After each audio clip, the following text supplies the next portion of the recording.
ज्यादा गरेड़ थी।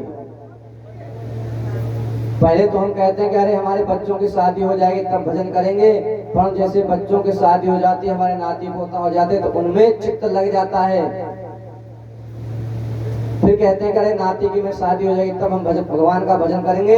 ऐसे कहते कहते वो मर जाते हैं लेकिन भजन नहीं करते। फिर क्या, महाराज के पास जाते हैं तो उनको नरक भोगना पड़ता है। हमारा जब तक शरीर स्वस्थ है ना, तब तक अपने दम पर अपने शरीर के बल पर खूब परिक्रमा करो, खूब भगवान का भजन करो। दूसरे के सहारा मत रहो कि हमारे बेटा होंगे बहू होंगे वो हमको परिक्रमा कराएंगे, तो ऐसा कदाचित नहीं हो सकता। अपने दम पर अपने शरीर के बलबूते से भगवान का भजन करो। तो कल आपने कथा सुनी, रुक्मिणी का बहुत सुंदर विवाह हुआ। भगवान हरण करके रुक्मिणी को ले जा रहे हैं और सैनिकों ने देखा कि अरे वो काला काला मुरली वाला रुक्मिणी को ले गया। तो एक दूसरे से कहने लगे, भैया ये बताओ शिशुपाल ने हमको यहाँ पर क्यों लगाया था? अब सब कहने लगे, भैया ये तो अनर्थ हो गया, ये काला काला मुरली वाला अपने रुक्मिणी महारानी को लेके चला गया, अब हम क्या करें? तो सब भागे भागे गए, शिशुपाल को बताया कि शिशुपाल महाराज अनर्थ हो गया। वो मुरली वाला छलिया है ना, वो आया था मंदिर के बाहर से, रुक्मिणी को लेकर के चला गया। अब शिशुपाल क्रोधित हो गया, तलवार लेकर के सैनिकों को मारने के लिए भागा। जरासंध ने रोक लिया कि भैया रुको रुको रुको, इनको सैनिकों को मार के आप क्या कर लोगे? अगर इनको मारने से रुक्मिणी वापिस आ जाए तो इनको मार दो। अब शिशुपाल रोने लगा, कहता है कि जरासंध मित्र मैं बताओ क्या करूंगा? मैं चेंदी नरेश जाऊंगा तो वहां के लोग मुझ पर हंसेंगे, कहेंगे बारात लेकर के गया था और वहां से खुद अब वापस लौट आया, दुल्हनिया लेकर नहीं आया, मेरी भाभियां मुझ पर हंसेंगी, कहेंगी पूरे जीवन भर मुझे हंसी का पात्र बनना पड़ेगा। जरासंध कहता, मित्र तुम मुझे देख, मैं तेरा मित्र हूं ना, मैंने 17 बार इस कृष्ण से हारा हूं मैं, इसने 17 बार मुझे हराया है, परंतु मैंने कभी हार नहीं मानी। मैंने ये नहीं सोचा मैं अपनी आत्महत्या कर लूं कृष्ण के हारने से। अरे हम क्षत्रिय हैं, क्षत्रियों का तो ये तो होता है कभी हार है तब कभी जीत है। शिशुपाल ने सोचा, अरे हमसे बड़े हुए हैं बेइज्जती वाले, तो हम क्या चीज हैं, हम तो सिर्फ एक बार हारे, ये तो 17 बार हार चुका है। अब क्या हुआ, शिशुपाल वही पालकी में बैठ कर जिस पर रुक्मिणी जाने थे अपने चेनी नरेश पहुंच गया।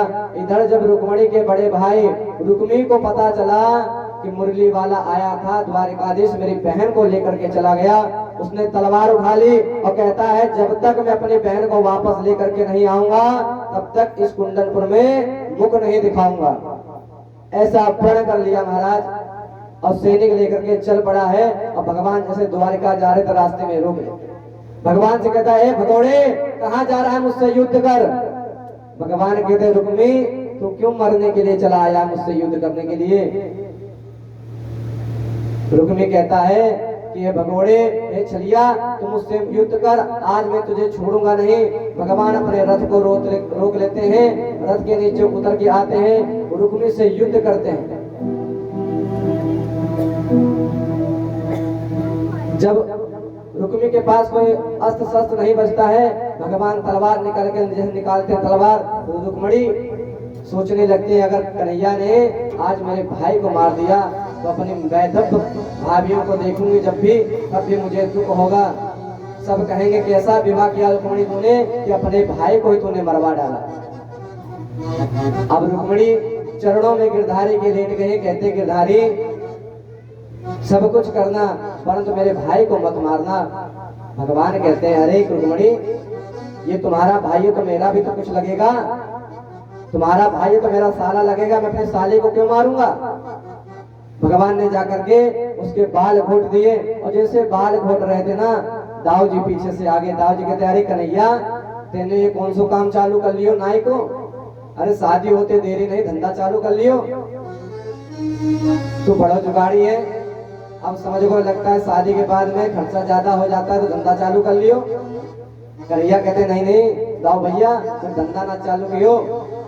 अब जैसे दाऊ जी देखते हैं ये रुक्मी है तो कन्हैया को फटकारने लगते हैं, अरे कन्हैया तू इसको क्यों मार रहा है, छोड़, तो तेरा साला है, तेरा रिश्तेदार है। अब जैसी ऐसी बात कही तो कन्हैया कहने दाओ भैया अब ये भी पहलो तो मेरा ब्याह भया हुआ है बड़ी मुश्किल से, अब तुम बहू के सामने मुझे डांट रहे हो। कन्हैया दाऊ भैया चुप हो गए और दाऊ भैया कहते हैं रुक्मी से, रुक्मी गलती तुम्हारी है, जब दोनों आपस में प्रेम करते हैं तो फिर तुम बीच में क्यों टांग लड़ा रहे हो, और द्वारिकाधीश से अच्छा तुमको वर कोई नहीं मिलेगा। रुक्मी ने वहीं पर एक नगर बसाया क्योंकि प्रतिज्ञा करके आया था भोजकट नाम का, और वहीं पर रहने लगा। इधर गिरधर गोपाल पहुंच जाते हैं द्वारिकाधीश में, और द्वारिका में जैसे पता चला कि द्वारिकाधीश दुल्हनिया लेकर के आए तो पूरी द्वारिका सज जाती है बढ़िया से, और सभी लोग मंगल गीत गाने लगते हैं, सभी दीपक लेकर के गिरधर गोपाल की आरती के लिए बाहर आ जाते हैं। मंगल उत्सव मनने लगा, सब गीत गाने लगे, और रुक्मिणी का भगवान कृष्ण के साथ वही विवाह होने लगा। दूल्हा बने हैं सरकार की जोड़ी का जवाब नहीं, दूल्हा बने हैं सरकार की जोड़ी का जवाब नहीं, बने हैं सरकार की जोड़ी का जवाब की जोड़ी का जवाब नहीं, की जोड़ी का जवाब नहीं, की जोड़ी का जवाब नहीं, की जोड़ी का जवाब नहीं, दूल्हा बने हैं सरकार की जोड़ी का जवाब नहीं, दूल्हा बने हैं सरकार की जोड़ी का जवाब नहीं। भगवान की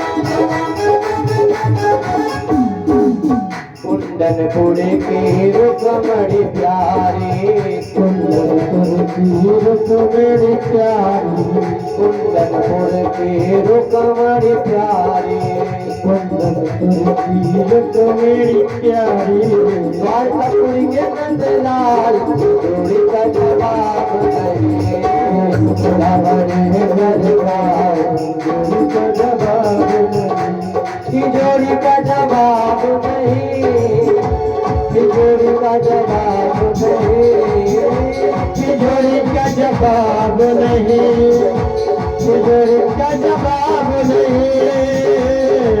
दूल्हा बने सरकार जोड़ी का जवाब नहीं, दूल्हा बने सरकार जोड़ी का जवाब नहीं।